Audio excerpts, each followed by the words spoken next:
یہاں تک کہ ایک گیٹ کی مارکیٹ شروع ہوتی ہے تو دوسرے گیٹ تک اس کی مارکیٹ چلتی رہتی ہے. جیسے دلی گیٹ ہے, اب دلی گیٹ میں کپڑے کی مارکیٹ ہے, کپڑے کے ساتھ ساتھ دوسرے بھی چھوٹے موٹے کام ہیں, لیکن وہ دلی گیٹ سے شروع ہوتی ہے اور شیراں والے گیٹ تک اس کا کپڑے کا کام ہے, کاروبار ہے زیادہ تر. اور اعظم مارکیٹ اور بڑی بڑی مارکیٹیں وہ ساری کی ساری اسی اعتبار سے ہے. لاہور کا سب سے زیادہ بڑا شہر کپڑے کے اعتبار سے. پھر اس کے ساتھ وہ ایک مارکیٹ ہے 16,000 دکانیں ہیں, وہ جی وہی ہے. جی ایسا ہی. اچھا, ماشاءاللہ بہت بڑی مارکیٹیں ہیں. تو اس کے ساتھ ہی اکبری گیٹ ہے جس میں چاول, گندم وغیرہ اور دیگر جو پرچون کا کاروبار ہے. تقریباً پورا لاہور کی مارکیٹ وہی ہے. وہاں سے ہی سارا لوگ جو ہے نا وہ تھوک ریٹ پر خرید کے پھر اپنی دکانوں میں جا کر سیل کرتے ہیں. اس کے تھوڑا آگے ہیں تو موچی گیٹ ہے جس کے مین کے اوپر نکاح کے اوپر جو ہمارے لاہور میں اس کو بد کہا جاتا ہے, اس کی ایک بڑے پیمانے کے اوپر مارکیٹ ہے. کیا فروخت ہوتا ہے وہاں پر؟ جب نکاح ہوتا ہے تو اس کے خوشی میں وہ ایک پیکٹ دیتے ہیں نا لوگوں کو. اچھا, وہ چھوارے وغیرہ, چھوارے اس میں اور بھی گولی ٹافیاں وغیرہ اس طرح ڈال دیتے ہیں. تو اس کے اندر جائیں تو مٹھائیوں کی بہت مشہور مارکیٹ اس اعتبار سے بھی ہے. پھر اس کے اور آگے آئیں تو شاہ عالم مارکیٹ جس میں زندگی کی ضروریات کی ایک بہت بڑی تعداد میں چیزیں میسر ہیں, جیسے مشینیں, ہر قسم کی سلائی مشین, کپڑے دھونے والی مشین, پھر یہ الیکٹرانکس چیزیں, پنکھے, ان کی مارکیٹ چلتی جاتی ہے. صحیح. اور چلتے چلتے پیچھے سنیارا بازار شروع ہو جاتا ہے, سونے کے مارکیٹ, بہت بڑی مارکیٹ. سونا بازار کے سامنے برتن کی مارکیٹ. پھر شاہ عالم مارکیٹ سے اور آگے جائیں تو پھر جو اگلے گیٹ آتے ہیں وہ اکثریت ان میں رہائشی ایریے ہیں. صحیح, یعنی کہنے کا مقصد یہ ہے کہ اندرون شہر بھی ایک بہت بڑی مارکیٹ ایریا بن چکا ہے. جی, اور ٹھیک ٹھاک کاروبار سے مسلمان وابستہ ہیں وہاں پر. تو بہت سارے ظاہر بات جہاں بھی کاروبار ہوگا شرعی مسائل تو ہوں گے, حلال و حرام کا تعلق تو رہے گا. دارالفتہ میں بیٹھتے ہوئے کچھ ایسے مسائل جو باب المدینہ میں نہ پیش آتے ہوں, لاہور میں ہی زیادہ ہوتے ہوں, کچھ ایسے مسائل کی نشاندہی کریں, 3-4 مسائل کی, کہ جو لوگ پوچھنے آتے ہوں اور وہاں کے لوگ اس میں مبتلا ہوتے ہوں. کیا ایسے مسائل ہوں گے؟ جی, ایسے کئی مسائل اپنی طور پر وہاں خاص ہیں جن میں زیادہ تر لوگ لاہور والے خاص طور پر دودھ بہت شوق سے پیتے ہیں اور بزرگوں کے نظر و نیاز میں بھی بڑھ چڑھ کر حصہ لیتے ہیں. تو دودھ کے کئی مسائل ہیں جو آئے دن پیش آتے ہیں کہ دودھ میں 3 کیٹیگری بن چکی ہیں خاص طور پہ لاہور میں. ایک تقریباً 40-45 کے درمیان دودھ بکتا ہے, ایک جو نارمل ہے وہ 70 روپے. اچھا, 45 روپے دودھ بکتا ہے؟ جی, حیرت کی بات ہے. فی کلو. اچھا, اس کو گروی بھی بعض مد میں بولا جاتا ہے. تو پھر ایک اس سے سب سے اعلیٰ 90-100 الگ الگ ریٹ ہیں. اب اس کے بارے میں جو لینے والا ہوتا ہے اس کو یہ پتہ ہوتا ہے کہ جو 45 والا ہے اس میں پانی کی تعداد جو ہے وہ 70 کی بنسبت زیادہ ہوگی. صحیح. اور جو 70 والا ہے اس میں تھوڑا بہت پانی ہوتا ہے. اور جو سب سے مہنگے ریٹ کے اوپر 100 میں یا 90 میں ہے اس کے بارے میں یہی ہوتا ہے کہ یہ خالص ہوگا. شرعی اعتبار سے جب کوئی پوچھنے آتا ہے بھائی اس 3 قسم کا دودھ میں بیچنا چاہتا ہوں, تو آپ دارالفتہ سے کیا جواب دیتے ہیں؟ ہم بھی دارالفتہ میں ان کو یہی کہتے ہیں کہ اگر یہ 3 کیٹیگری آپ نے رکھی ہوئی ہیں اور لینے والوں کو بھی پتہ ہے تو اس میں اسی صورت میں یہ جائز ہوگا کہ جب اس میں دھوکہ نہ ہو. یعنی کہ 45 والے کیٹیگری کرنے کا تو مطلب یہی ہوا نا کہ بھئی مال کے اندر جو ہے وہ کیٹیگری ہے. جی, اے بی سی کوالٹی کا مال ہے. جی, اے کیٹیگری جو ہے وہ 90 روپے والا ہو گیا, بی کیٹیگری 60 روپے والا ہو گیا, اور سی جو ہے وہ 45 والا ہو گیا. تو ظاہر تو ہے, ظاہر بات ہے, جب 3 کیٹیگری انہوں نے کر دی تو بیان تو کر دیا. ایسا ہوتا ہے نا سور کے وہ اوپر لکھ کر لگایا ہوتا ہے یا دعویٰ یہ ہوتا ہے یہ خالص دودھ ہے. اچھا, تو اس اعتبار سے منع کیا جاتا ہے کہ پھر آپ یہ نہ کہیں کہ ہر دودھ ہی خالص ہے, بلکہ آپ گاہک کی مرضی کے اوپر چھوڑیں کہ یہ دودھ ہے میرا, اور گاہک کو عام طور پر پتہ ہوتا ہے وہ اپنی مرضی سے اپنی. یعنی جب کیٹیگری کر دی تو عقل کا تو تقاضا یہ ہے کہ خالص نہ لکھا جائے. جی بالکل. ایز پر کیٹیگری آپ بیچ رہے ہیں تو شرعاً جائز ہی ہوگا. جی بالکل. اور اگر وہ خالص لکھتے ہیں تو پھر یہ ان کا لکھنا غلط کہلائے گا کیونکہ وہ آلریڈی 3 قسمیں کر رہے ہیں اور کوئی دودھ کے حوالے سے. اس کے ساتھ ساتھ ایک اور مسئلہ چلا کہ جب آبادی بڑھتی گئی لاہور کی تو دودھ کم مقدار میں ملنا شروع ہو گیا. تو اب کئی دکانداروں نے یہ طریقہ نکالا کہ کیمیکل والا دودھ بیچنا شروع ہو گئے کہ وہ جو ہے وہ گائے کا دودھ نہیں ہوتا. اچھا. وہ ایک خاص کیمیکل ہوتے ہیں, ان کیمیکل سے دودھ بناتے ہیں. وہ دکھنے میں دودھ ہی ہوگا اور باقاعدہ وہ ملائی بھی دے گا جب اس کو پکایا جائے گا, لیکن وہ بعض صورتوں میں اس کو بھی کہا جاتا ہے یہ خالص دودھ ہے, اس کے اوپر بھی لکھ کے لگایا جاتا ہے. یہ کام لاہور میں کافی ہو رہا ہے. جی, اور اس کے اوپر جرم بھی کہا جاتا ہے, اس کو پکڑتے بھی ہیں بعض دفعہ. تو اس اعتبار سے یہ ہے کہ دھوکہ دہی نہ ہو, اس کو صاف کہہ دیا جائے کہ بھائی یہ دودھ ہے, لیکن یہ وہ جس طرح لوگوں میں تصور ہے اس اعتبار سے نہیں. لوگ جب پوچھنے آتے ہیں تو دارالفتہ اہل سنت سے ایسے کام کے لیے عدم جواز کا فتویٰ جاری ہوتا ہے. جی بالکل, کہ آپ اس کو گائے کا دودھ بتا کر بیچیں گے تو یہ دھوکہ ہے, ناجائز ہے اور حرام ہے. ہاں, اگر آپ گاہک کو کہہ کر بیچتے ہیں کہ بھئی یہ اس کوالٹی کا دودھ ہے, جس طرح بعض ڈبے والے جو دودھ ہیں وہ نہیں کہتے کہ یہ دودھ ہے. ان کے ایڈورٹائزنگ میں کہیں بھی نہیں لکھا ہوتا ہے کہ یہ دودھ ہے, بلکہ وہ لکھ رہے ہوتے ہیں کہ جناب یہ چائے بنانے کی ایک چیز ہے. کوئی لفظ بھی کفیل بھائی اس کا تھا, چائے بنانے کی چیز ہے, ٹی وائٹنر لکھ رہے ہوتے ہیں, وہ دودھ کا دعویٰ نہیں کر رہے ہوتے. تو اب وہی ہے کہ جو شریعت بار جو مقاصد شرع ہیں دھوکہ نہ دیا جائے. تو جب کسی نے نفی کر دی کہ بھئی دودھ نہیں ہے, ہم نے کیمیکل سے بنایا ہے, سوکھا دودھ بھی تو بکتا ہی ہے نا, سوکھے دودھ کو گائے کا دودھ تو نہیں بولتا. جی, مطلب جہاں دھوکہ نہیں ہے وہاں جائز ہے. بس یہ بھی کہا جاتا ہے کہ کوئی ایسا کیمیکل نہ ڈالا جائے کہ جو انسانی صحت میں نقصان کرے اور حکومت کی طرف سے اس کے اوپر سخت پابندی بھی نہ ہو.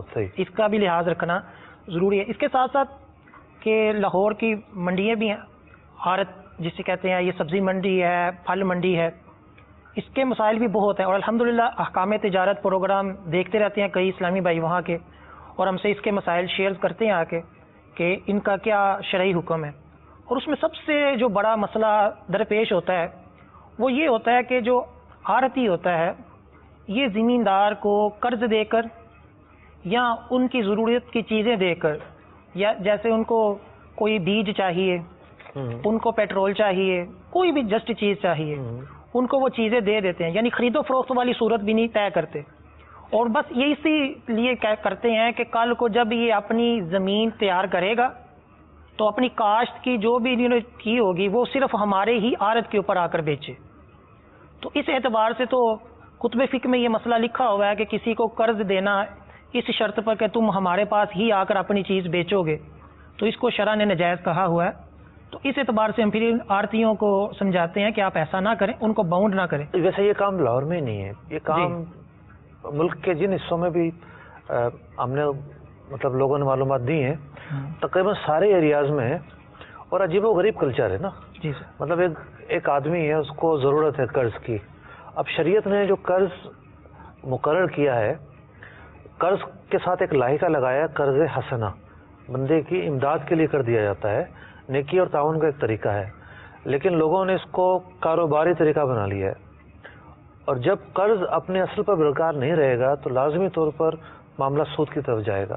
اور ہمارے یہاں تو قرض حسنہ اسے سمجھتے ہیں جس میں ادا کرنا نہ ہو. یہ بھی جو ہے وہ لوگوں کا ایک کلچر ہے کہ واقعی ایسا سمجھتے ہیں, اور ایسا سمجھنا ناجائز ہے, غلط ہے.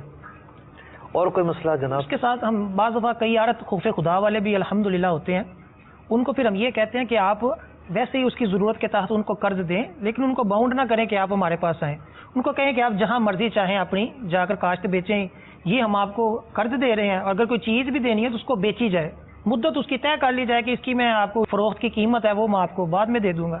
تو کئی الحمدللہ ایسے بھی کرتے ہیں عمل, یہ شرع کے موافق عمل کرتے ہیں. اس کے ساتھ ایک اور بڑا چل رہا ہے یہ مسئلہ, اور بڑی آزمائش والا ہوتا ہے بیچارے چھوٹے لیول کے جو ہوتے ہیں تاجروں کے لیے, کہ ایک بندے نے اپنی کوئی بھی چیز بیچی مارکیٹ میں آ کر, جو مارکیٹ کا جو بندہ ہے اس نے اس کو چیک بنا دیا کہ یہ چیک آپ 1 تاریخ کو جا کر بینک سے لے لیجئے گا. اب 1 تاریخ آنی ہے آج سے 20 دن بعد, 21 دن بعد, اور اس کا پھر اگلا کاروبار ایک قسم کا جو ہے وہ خراب ہونے کا خدشہ ہوتا ہے, وہ رک جاتا ہے. اب وہاں کئی ایسے بزنس مین اس اعتبار سے بیٹھے ہوئے ہیں، وہ کیا کرتے ہیں کہ وہ چیک جو 1 ماہ بعد کیش ہونا ہے اس کو کہتے ہیں کہ یہ 1 لاکھ کا چیک ہے، آپ ہم سے 90,000 95,000 لے لیں اور یہ چیک ہمیں دے دیں، ہم خود ہی اس کو بھی بعد میں کیش کروا لیں گے. اور عمومی طور پر جو لوگ ہوتے ہیں وہ ان کو پیسوں کی فوراً حاجت ہوتی ہے، تو یہ اس طرح بھی ان کو اپنا وہ جو قرض ہے ایک قسم کا جو آنا ہے وہ بیچ دیتے ہیں. اور کتب فقہ میں اس کو ہم یہی کہتے ہیں کہ یہ ناجائز ہے. قرض ظاہر بات ہے، وہ جو چیک ہے وہ کوئی مال تو ہے نہیں. جی بالکل، وہ تو قرض کی ایک رسید ہے، اس کے پیچھے جو مال ہے اس کو بیچا جاتا ہے. اور یہ کراچی میں بہت ہے، اور جہاں بھی تیز رفتاری ہے. اور اچھا بعض لوگ یہ بھی ہے نا کہ پیسہ ہوتا ہے ان کے پاس، جان بوجھ کر لیٹ تاریخوں کا چیک بناتے ہیں. جیسے ٹرک اڈے والے میں جو بلٹی کا چیک چلتا ہے، وہاں ہونا تو یہ چاہیے کہ جب گاڑی آ گئی مال اتار دیا اسے کیش پیمنٹ کی جائے، چیک بھی دینا تو اسی دن کا دیا جائے. اب وہ اس گاڑی والے کو 4 دن بعد کا چیک بنا کر دیں گے، اب اس گاڑی کو تو پشاور واپس جانا ہے. تو پھر لوگ ناجائز صورت پر عمل کرنے پہ مجبور ہو جاتے ہیں. تو جو بھی تاجر طبقہ ہے، تاجر طبقہ بہت صدقہ خیرات بھی کرتا ہے، نیک اور فلاحی کام بھی کرتا ہے، لیکن اس موقع پر ان کا یہ جو طرز عمل ہے یہ بعض جگہوں پر حقوق العباد بھی تلف کر رہا ہوتا ہے.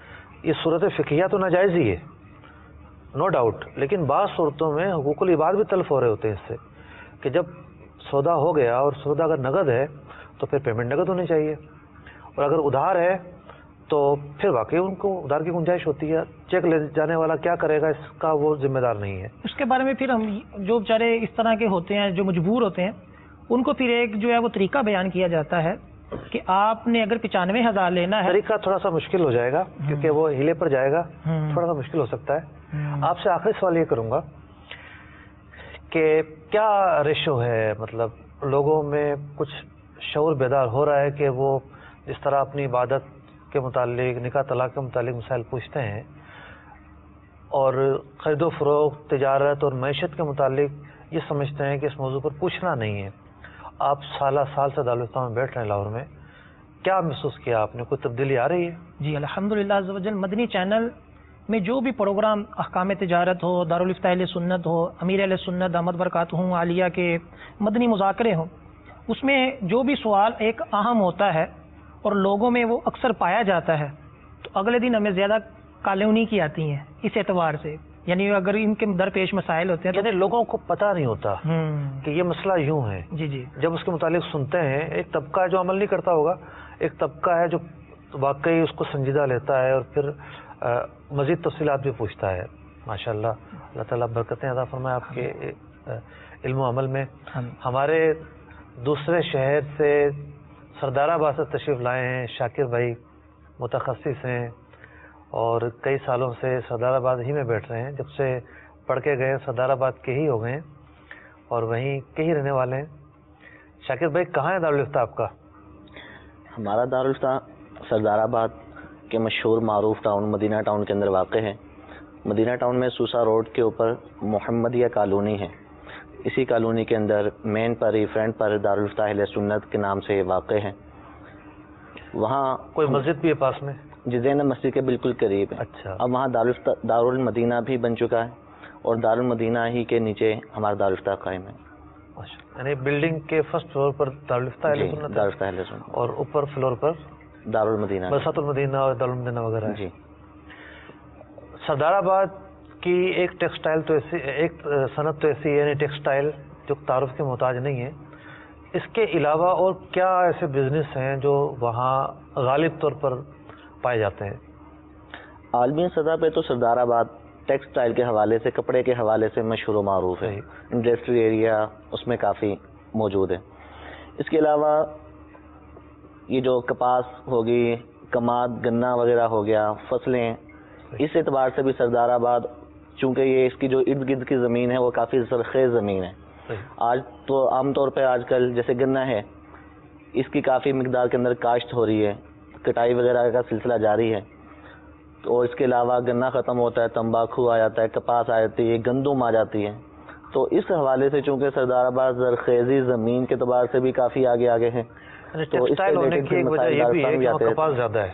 جی، ٹیکسٹائل کی صنعت وہاں ہونے کی ایک وجہ یہ بھی ہے کہ کپاس وہاں زیادہ ہے. کپاس وہاں زیادہ ہے. صحیح.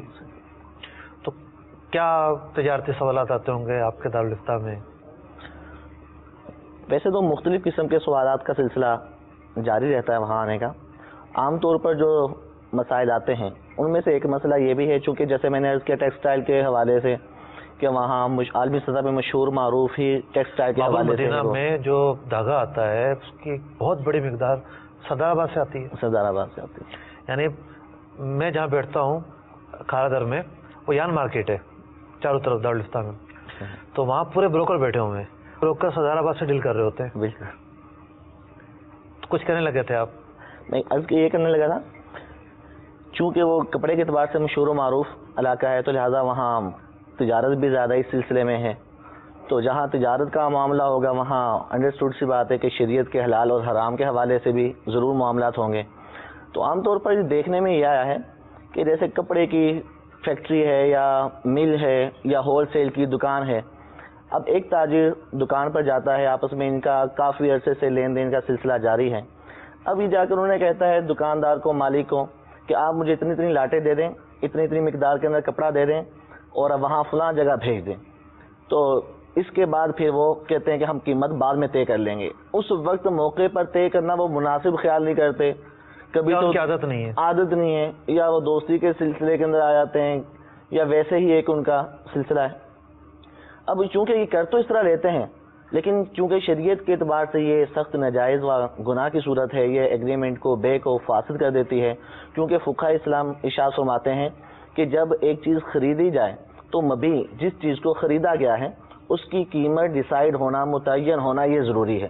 اگر قیمت مجہول ہوگی، متعین نہیں ہوگی تو پھر ایسی صورت کے اندر وہ جو ایگریمنٹ بے ہے وہی ناجائز ہو جائے گا. اب چونکہ اس صورت کے اندر وہ یہ کہہ دیتے ہیں کہ بھائی اتنا مال بھیج دیں آپ، تو لہذا قیمت بعد میں ڈیسائیڈ کر لیں گے. اب وہ مال پہنچ جاتا ہے آگے، ایون یہ کہ اس کو سیل کر دیا جاتا ہے، بعد میں 1 ماہ بعد، 2 ماہ بعد، 4 ماہ بعد بیٹھ کے دونوں فریق قیمت طے کرتے ہیں اور یہ شریعت بار سے جائز. قیمت طے کرنے کے علاوہ دھاگے کے حوالے سے، یان مارکیٹ کے حوالے سے اور کئی صورتیں آتی ہیں. میرے پاس ایک مرتبہ ایک کیس آیا کہ ایک بندے نے دھاگا دیا اور کپڑا بنوایا. کپڑا بنوانے کے بعد اس کی پہ ڈائنگ ہوتی ہے. اب ان کا اختلاف ہوا اس ڈیزائن کے اندر. وہ کہہ رہے کہ جناب آپ کو اس طرح کا بنانا تھا، دوسرا کہہ رہا اس طرح کا بنانا تھا، کپڑا تو سارا بن گیا. اب چونکہ پہلے سے متعین نہیں معاملہ اور ان دونوں کے بیانات جب دیکھے تو لاکھوں لاکھ کا ڈفرینس. یعنی جس کوالٹی کی وہ ڈائنگ ہوئی وہ ہلکی کوالٹی کی ہوئی تھی. تو جب پہلے سے ڈیلنگ کے اندر کمزوریاں ہوں گی، جو عقد ہے، جو ایگریمنٹ ہے اس میں کمزوریاں ہوں گی تو پھر اختلافات تو ہوں گے. اب تو شرعی تقاضا یہ ہوا جس طرح آپ نے فرمایا کہ قیمت مقرر کرنا ضروری ہے. شرعی تقاضا یہ، بھلے بھائی سے ڈیلنگ کر رہے ہوں، دوست سے ڈیلنگ کر رہے ہوں، قریبی ساتھی سے ڈیلنگ کر رہے ہوں، اس کے بغیر چارہ نہیں ہے. اسی طریقے سے جو اور انواع ہیں، مطلب کپڑا کس نوعیت کا ہوگا یا اس کی جو بناوٹ ہے کس نوعیت کی ہوگی یا اس میں جو رنگ آئیں گے وہ کس نوعیت کے ہوں گے. پھر رنگوں میں ایک پوری دنیا ہے اور فیلڈ ہے، تو تمام چیزوں کا لحاظ رکھنا ضروری ہے. ایک اور کوئی آپ مثال دے دیں، وقت ہمارے پاس کم ہے، پھر ہم آگے چلیں گے. اسی طرح چونکہ وہاں میں نے عرض کیے تھے جیسے زرخیزی زمین ہے، وہاں گنا، گندم، کپاس اور اس کے ساتھ ساتھ یہ چارے وغیرہ کا جو بھینسوں کا سلسلہ ہے وہاں بھی وہاں زیادہ موجود ہوتا ہے. اس سلسلے میں یہ عرض کرنا چاہوں گا کہ بعض انٹرنیشنل سطح پہ یا نیشنل سطح پہ کمپنیز ہوتی ہیں، ڈیری کمپنیز. اب یہ وہاں آ کر ہمارے علاقوں میں آ کر وہ اگلے شخص سے ان کا طے ہوتا ہے کہ ہم آپ کو اپنی آسٹریلین گائیں دیتے ہیں یا انگلینڈ کی گائیں دیتے ہیں.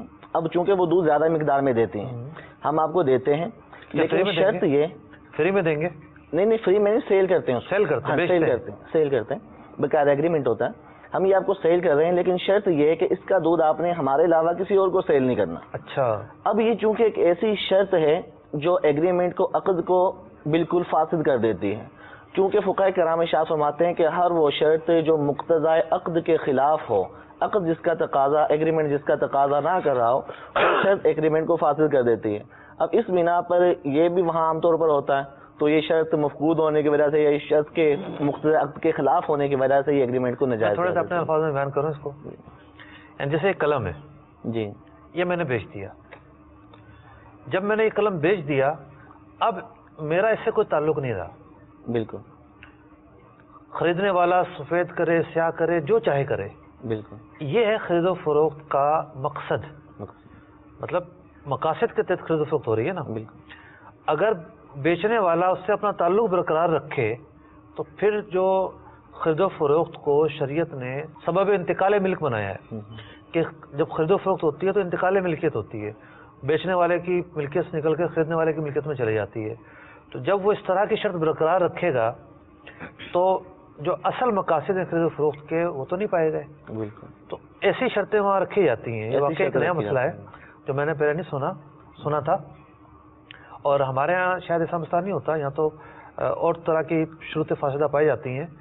تو چونکہ ان لوگوں کے پاس بیج ہوتے ہیں، یعنی وہ جو جانور ہوتے ہیں وہ ان لوگوں کے پاس ہوتے ہیں، عام نہیں ملتے ہوں گے مارکیٹ میں، ان لوگوں کے پاس فارمنگ ہوگی، خاص کمپنی ہوتی ہیں ان کے پاس اسپیشل قسم کی اچھی نسل کی یعنی گائے چونکہ ان کے پاس یہ مارکیٹ ہے جی، اور وہ سارے جانوروں کو پال نہیں سکتے، جی گاگ ڈھونڈ کے دودھ کے لیے وہ باؤنڈ کرتے ہیں.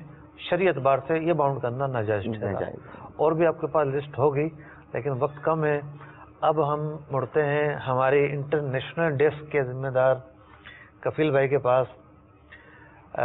کفیل بھائی کی بھی کئی ذمہ داریاں ہیں، ایک دو نہیں، صرف تحقیقات میں بھی آگے ہوتے ہیں. اس کے علاوہ جو روٹین کے کام ہیں، فون سننا یا فتاوی لکھنا، اس کے ساتھ ساتھ ایک ان کی ذمہ داری ہے انٹرنیشنل ڈیسک. پہلے تو خود ہی تعارف کرا دیں کن کن ملکوں کے لیے آپ نے نمبر جاری کیے ہوئے ہیں اور اس کے کیا اوقات ہیں. بسم اللہ الرحمن الرحیم. دارالفتہ اہل سنت انٹرنیشنل ڈیسک کا جو ہے وہ قیام اس لیے عمل میں لایا گیا کہ جو ہمارے دیگر ممالک کے ناظرین ہیں یا سائلین ہیں ان کو دارالفتہ اہل سنت پاکستان کے ٹائمنگ جو ہے وہ میچ نہیں کر پاتے. جب ہم دارالفتہ بند کرتے ہیں یا شام 4 بجے تو ان کی جو ہے وہ صبح ہوتی ہیں. تو اس لیے جو ہے وہ اس وقت 3 نمبر اسکائپ کے انہی ممالک کے لوکل نمبر ایشو کیے گئے ہیں. ایک یو ایس اے کا یعنی نمبر وہ ہے، کال کریں گے تو لوکل نمبر پہ لوکل کال ان کے اوپر آپ اٹینڈ کریں گے اسکائپ پر. ہم اسکائپ کے اوپر پاکستان میں ریسیو کرتے ہیں. اس میں یو ایس اے کا جو ہے وہ نمبر ہے، ساؤتھ افریقہ کا نمبر ہے اور یو کے کا نمبر ہے. یو ایس اے کا نمبر اس لیے خاص طور پر ہے کہ یو ایس اے پہ کال جو ہے وہ تمام ممالک سے سستی پڑتی ہے اور اس میں آواز وغیرہ میں بھی پرابلم کا سامنا نہیں کرنا پڑتا. اس کی ٹائمنگ جو ہے وہ پاکستانی وقت کے مطابق دوپہر 2 سے شام 7 بجے تک ہے، جمعۃ المبارک کے علاوہ. اچھا، جو واٹس ایپ سروس ہے ہماری دارالفتہ اہل سنت کی، وہ آؤٹ آف کنٹرول ہونے کی وجہ سے، چونکہ ایک نمبر ظاہر بات ہے وہ کتنے لوگ اس پر سوال بھیجیں گے. جی جی تو پاکستانیوں کے لیے شاید جواب نہیں دیا جاتا. جی فی الحال جو ہے وہ پاکستان کے نمبر کے لیے ہم نے جو ہے وہ اس کو منع کیا ہوا ہے، کیونکہ پاکستان کے جو سائلین ہیں ان کے لیے 4 نمبر ہمارے پہلے ہی جو ہے وہ آلریڈی موجود ہیں، جن پہ 6 گھنٹے 5 گھنٹے مسلسل جوابات دیے جاتے ہیں. تو یہ صرف بیرون ملک کے جو ہے وہ سائلین کے لیے واٹس ایپ نمبر ہے کہ اس کے اوپر جو ہے وہ سوال بھیجیں. تو کوشش کی جاتی ہے کہ وہ سوال کا جواب جو ہے وہ اگلے دن انہیں اچھا، آپ سے ایک تو عام سوالات کیے جاتے ہوں گے نا جی انٹرنیشنل ڈیسک کے تعلق سے. لوگ اپنے نماز روزہ اور جو ان کے عبادات سے متعلق مسائل وہ پوچھتے ہوں گے. ہمارا چونکہ سلسلہ ہے احکام تجارت، جی جی آج ہم پریکٹیکلی گفتگو کر رہے ہیں نا. آج ہم فیلڈ میں گئے ہوئے ہیں، جی بھائی سردار آباد میں کیا ہو رہا ہے اور جناب لاہور میں کیا ہو رہا ہے.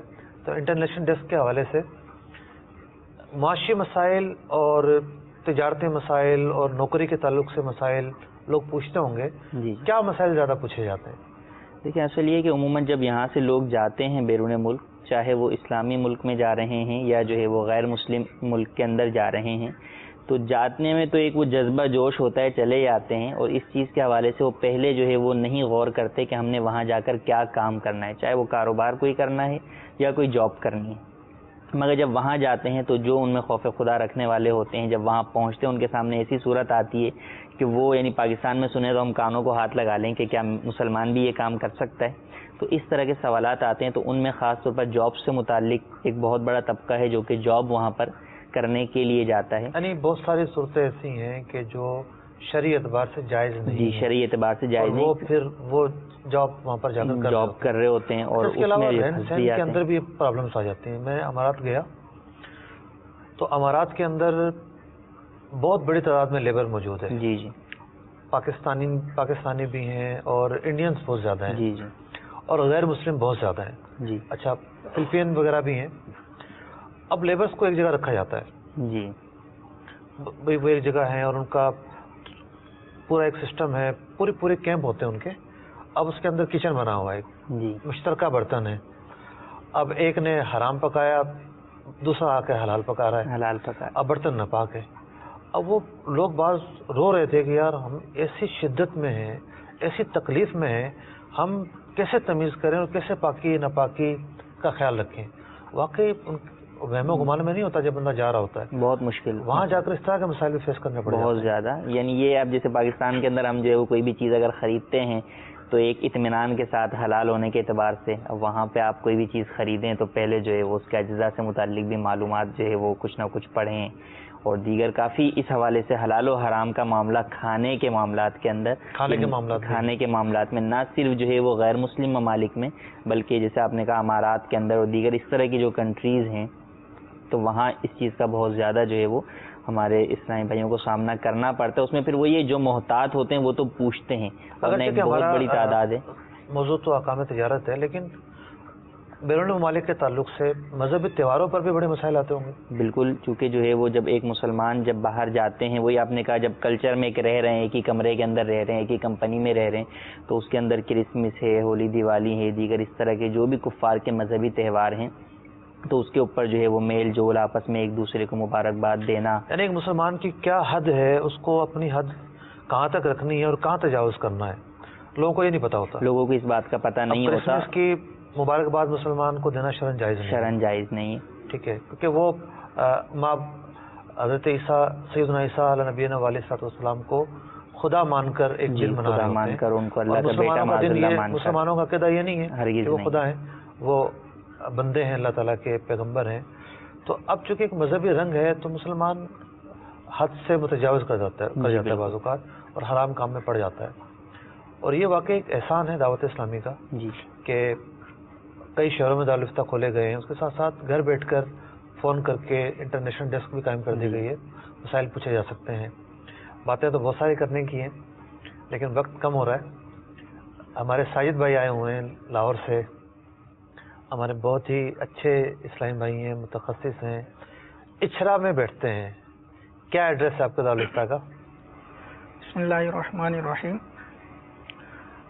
اچھرا کے قریب ایک جیولری مارکیٹ ہے پوری, اس میں 2-3 پلازے ہیں جس میں جیولری کا ہی کام ہوتا ہے. اچھا. تو اس میں ایک مشہور پلازا ہے لطیف پلازا.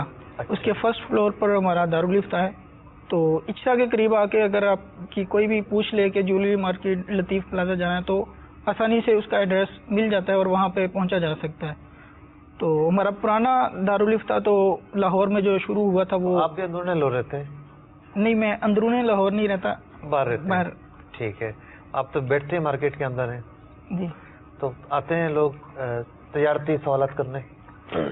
ہاں جی, تجارتی سوالات کرنے کے لیے آتے ہیں, لیکن اگر ریشو دیکھی جائے تو جیولری مارکیٹ میں ہونے کے باوجود جیولری والے جو افراد ہیں وہ اس قدر نہیں آتے, حالانکہ ان کو زیادہ آسانی ہے, اور اگر وہ شرعی رہنمائی لینا چاہیں اور شرعی طریقہ کار کے مطابق چلنا چاہیں تو وہ زیادہ آسانی سے اپروچ کر سکتے ہیں, لیکن شاید ان کی توجہ نہیں اس طرف یا وہ ذہن نہیں ہے, اس وجہ سے وہ زیادہ راغب نہیں. آپ نے بہت سارے تحقیقی مسائل پر فتاوی لکھے ہیں ماشاءاللہ, اور کئی تجارتی اور مالیاتی مسائل پر بھی فتاوی آپ کے لکھے ہیں, بہت اچھے فتاوی ہیں. تو 2 موضوعات ہمارے ساتھ شیئر کریں, وقت ہمارے پاس کم ہے. عام طور پہ ہمارے ہاں بہت سارے کاروبار چل رہے ہیں, ان میں سے ایک لکی کمیٹی کا سسٹم بھی ہمارے ہاں چل نکلا ہے آج کل, جس میں یہ کہا جاتا ہے کہ موٹر سائیکل یا رکشہ وغیرہ کسی بھی چیز کو رکھ لیا جاتا ہے کہ تمام ممبران اتنے پیسے ہر مہینے دیں گے, اور پھر اس کی قرآن اندازی مہینے بعد کر دی جاتی ہے, اور جس کا نام نکلتا ہے اس کو موٹر سائیکل یا جو چیز معین ہوتی ہے وہ دے دی جاتی ہے, اور اس کے بعد پھر وہ پیسے آئندہ نہیں دے گا. تو اگر ہم اس کا شرعی جائزہ لیں تو شرعی طور پر اس میں خرابی ہے اور یہ عقد فاسد کی صورت بنتی ہے, اس وجہ سے یہ ناجائز ہے. اس کی اگر میں کچھ وضاحت کروں تو وہ یہ کہ اولاً جو ہر بندہ مہینے کے اعتبار سے پیسے دے رہا ہے تو ہم اس کو یہ نہیں کہہ سکتے کہ یہ ابھی خرید و فروخت کر رہا ہے, یعنی اب تو بن ہی نہیں سکتا کیونکہ ابھی تو سودا ہوا ہی نہیں ہے. سودا ہوا ہی نہیں, کہ سودے کے لیے ویسے بھی شرعی طور پر یہ ضروری ہے کہ اس کے لیے ایجاب و قبول کیا جائے, تو وہ بھی یہاں پر موجود نہیں ہے. تو اولن جو پیسے دیے جا رہے ہیں یہ کیا حیثیت رکھتے ہیں؟ شرعی حوالے سے دیکھیں تو یہ گفٹ بھی نہیں ہے. ہر ایک انسان جانتا ہے میں گفٹ نہیں دے رہا, قابل واپسی ہے جی, اپنے مقصد کے لیے دے رہے ہیں, قابل واپسی سمجھتا ہے وہ. اور اسی طرح اگر ہم اس کو یہ سمجھیں کہ یہ امانت کے طور پر دے رہا تو امانت بھی نہیں, کیونکہ امانت کے اصول ہیں شریعت کے اعتبار سے کہ وہ اس کو محفوظ رکھے گا, خود یوز نہیں کرے گا سامنے والا, اور بیعین ہی اس کو واپس لوٹائے گا, اور یہاں پر یہ چیزیں موجود نہیں ہیں. تو ایک ہی صورت بچتی ہے, وہ اس کو شرعی طور پر قرض کہتے ہیں. اور قرض کا جو شریعت نے لکی کمیٹی پر جو شرعی تجزیہ ہے اس کا خلاصہ یہ نکلا کہ جو رقم جمع کروائی جاتی ہے یہ جب اس کی تحلیل کرنے جاتے ہیں ہم فقہی طور پر کیا بن رہی ہے تو یہ قرض شمار ہوتی ہے, اور پھر اس قرض کو مشروط کر دیا جاتا ہے کئی اور مختلف چیزوں سے, اور دیگر بھی شرائط ملا کر یہ عدم جواز کی صورت بنتی ہے. سندھ میں بھی کافی ہے, کراچی میں بھی اس کی شہرت تو ہے اس اسکیم کی. تو شرعاً جب یہ اسکیم ناجائز ہے تو اس سے بچنا ضروری ہے. کوئی اور موضوع؟ اسی طرح ہمارے ہاں یہ آج کل یہ نیا کلچر ہے تو پرانا, لیکن اس کا نام بدل کے وہ چلتی رہتی ہیں, ملٹی لیول مارکیٹنگ کمپنیاں. صحیح, کافی پہلے میں نے بات کوئی نہ کوئی کمپنی آئی ہوتی ہے. جی, ہر تھوڑا عرصہ بعد. تو اس کے بارے میں بھی کافی لوگ سوالات بھی پوچھتے رہتے ہیں, اور یہ کافی لوگوں کو میری معلومات کے مطابق 2 مختلف ملٹی لیول کمپنیوں کے ناجائز ہونے پر فتویٰ لکھا ہے. ایک کمپنی پاکستان سے باہر کی ہے اور ایک پاکستان میں کام کر رہی ہے, دوسری پاکستان سے باہر کام کر رہی ہے. تو کیا خلاصہ عدم جواز کے کیا وجوہات سامنے آتی ہیں؟ اس میں بہت سارے, اگر ہم شرعی والے سے دیکھیں تو شریعت کا جاننے والا ماہر فقیہ اور مفتی جان سکتا ہے کہ اس میں بہت سارے مفاسد پائے جاتے ہیں, جس طرح کے عقود فاسدہ کی صورتیں, رشوت کی صورت, اور اس طرح کی صورت پائی جاتی ہے. رشوت کی کیا صورت بنی؟ رشوت کی صورت یوں بنتی ہے کہ ان کا عام طور پر طریقہ کار یہ ہوتا ہے کہ ہمارے آپ ممبر بن جائیں اور اس کے بعد پھر ہماری چیزیں فروخت کریں گے تو اس کے اوپر ان کی اجرت دینے کا کوئی سلسلہ ہوتا ہے. لیکن اس کے لیے انہوں نے یہ شرط رکھا ہوتا ہے ہمارا ممبر جب بنیں گے تو اس سے پہلے آپ کو ہماری یہاں تو کوئی چیز خریدنی پڑے گی, یا پھر ہمارے پاس 2000 روپیہ یا چند, یعنی جو پیسے لے رہے ہیں وہ اس کی 2 حیثیتیں بن سکتی ہیں. ایک حیثیت تو یہ ہے کہ وہ واقعی قابل معاوضہ کام میں صرف ہو رہے ہوں. جی, مثال کے طور پر وہ کہتے ہیں جی یہ فارم ہم آپ کو بیچتے ہیں یا یہ سروسز ہماری ہیں, اس کی مد میں ہم لے رہے ہیں, کوئی نہ کوئی اس کی صحیح صورت بن جائے. اور ایک یہ ہے کہ اس کی کوئی صحیح صورت بن ہی نہیں رہی, جیسے کہ یہ جو گوگل ایڈس کے اندر کرتے ہیں کہ جی پہلے آپ اکاؤنٹ کھلوائیں, اکاؤنٹ کھلوانے کے پیسے ہیں. ہاں جی, ایسا ہی. تو اب اس اکاؤنٹ کھلوانے کے کیا پیسے ہیں, کون سی سروس وہاں انجام دی ہے, تو یہ ناجائز صورت ہے. تو آپ کے کہنے کا مقصد یہ ہے کہ بعض ملٹی لیول مارکیٹوں میں یہ صورت بھی پائی جا رہی ہے, اور اس میں بہت ایک رشوت پر مشتمل صورت ہے, عدم جواز پر مشتمل ہے. اور کیا اسباب بیان کریں گے؟ ایک اہم چیز یہ بھی ہے کہ یہ غیر قانونی ہے. اگر ہم یہ دیکھیں کہ اسٹیٹ بینک آف پاکستان, یہ اسٹیٹ بینک آف پاکستان کے علاوہ security exchange commission of Pakistan جو ہے وہ ریگولیٹ کرتا ہے ان اداروں کو. تو ان کمپنیوں نے لائسنس ضرور لیے ہوتے ہیں, بھائی دکان کھولنی ہے اس کا بھی ایک لائسنس بن سکتا ہے, لیکن اس طرح کا کام کرنے کا لائسنس نہیں لیا ہوتا. اور جب لوگ فریاد لے کر جاتے ہیں گورنمنٹ کے پاس یا اداروں کے پاس تو پلس پر یہی کرتے ہیں کہ آپ کو پوچھنا تو چاہیے تھا. اور میں نے خود پڑھے ہیں اخبارات میں اشتہارات کہ حکومت بھی منع کر رہی ہوتی ہے کہ اس طرح کی کمپنیوں سے آپ دور رہیں. تو غیر قانونی ہونے کا پہلو بھی موجود ہے, اور بھی بہت سارے عقود فاسدہ اس میں مزید پائے جاتے ہوں گے. تو محترم اور پیارے اسلام بھائیوں اور مدنی چینل کے ناظرین, آج تھوڑا سا ڈفرینٹ رنگ تھا ہمارے سلسلے کے اندر, جس میں آج میں نے جوابات نہیں دیے, میں نے سوالات کیے ہیں تاکہ جو مختلف شہروں سے آئے ہوئے اسلام بھائی ہیں یہ جو کچھ وہاں دیکھ رہے ہیں, جو ان کے تجربات ہیں, اس میں تھوڑا بہت ہمارے ساتھ شیئرنگ ہو سکے. اور مختلف جگہوں کی باتیں لے کر ہم نے ایک سلسلہ کیا. اللہ تبارک و تعالیٰ کی بارگاہ میں یہ دعا ہے ہمارا بیٹھنا قبول فرمائے. ہمارے جتنے بھی دارالفتہ ہیں اور اہل سنت کے جتنے بھی دارالفتہ ہیں, اللہ تبارک و تعالیٰ سب کو ترقی, عروج اور کمال عطا فرمائے. دین متین کی خدمت کرنے کی توفیق عطا فرمائے. آمین بجاہ نبی الامین صلی اللہ تعالیٰ علیہ وسلم. صلو علی الحبیب صلی اللہ تعالیٰ علی محمد صلی اللہ علیہ وسلم. رزق حلال دے مجھے اے میرے کبریا, دیتا ہوں تجھ کو آستا تیرے حبیب کا، دیتا ہوں تجھ کو آستا تیرے حبیب کا۔